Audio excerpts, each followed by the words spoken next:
pretty much how everybody's doing it. So they're trying to charge a market rate property management fee, which when I was there was 7%, 7 to 8%. Most people are doing 7%.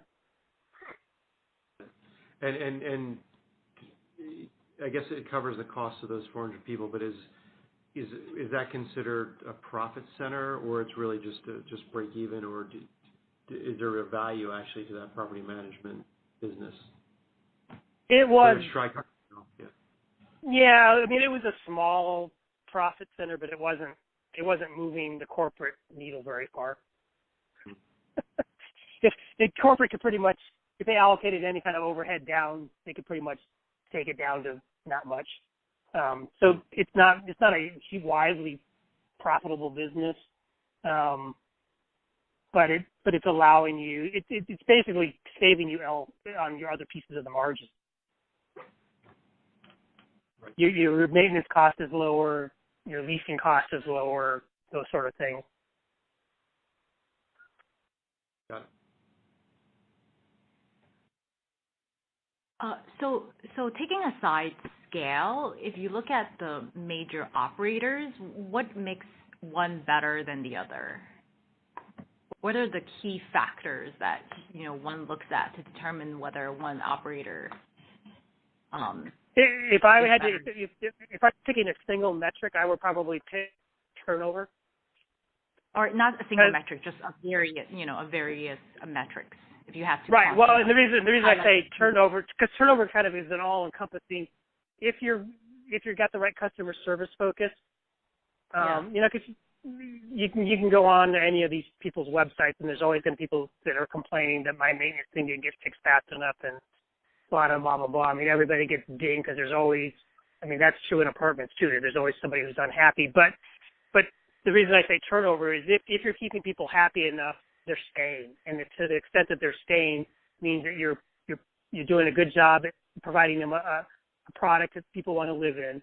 You're providing them decent, timely maintenance.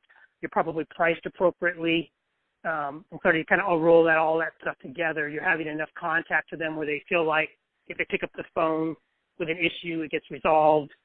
So to me, that one sort of is a good nutshell thing about you're doing enough things right to keep the people in. But it's a customer service business because the thing that you're selling over, say the other 16 million rental properties in the country that aren't part of this 200 institutional is that we're not a mom and pop. I'm not some guy who's got a dentist with a set plan that owns 5 houses, and maybe he picks up the phone. Maybe his property management company is good or bad. You're basically saying, hey, we're a real company. We're going to provide you real service. We're going to give you a quality product. If you have an issue, we're going to fix it in a time of hand. Okay. So I guess what is a good metric for turnover versus a not so good metric? What is however you when people got into it, I think everybody was shooting for kind of 30 to 33%, but I think the good people are doing better than that now. I think the good people, their turnover is down in the high 20s, 28, 27. But I think the metric when we started this business back in 12, everybody was kind of hoping for like about a third of your portfolio or a little less turning over 30, 33%. I think the people that are doing it well now are being able to drive that number lower. Is that on an annual basis? Yeah. Okay. And then what is that in comparison to other real estate asset classes like multifamily? I'm not sure. I believe, my kind of gut as we were talking about it initially was that single family should have a lower turnover than, say, multifamily, because your ideal tenant is a married couple with a kid and a dog.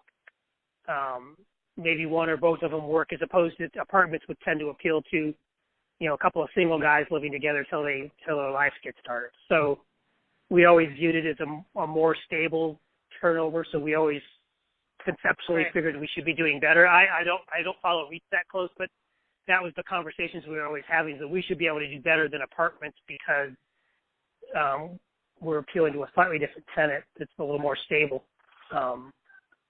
So if you have a lower turnover, does that just translate to higher occupancy or higher NOIs, or? It's higher NOI because you're not getting that turn cost. In Tricon, we had some markets where we could literally we could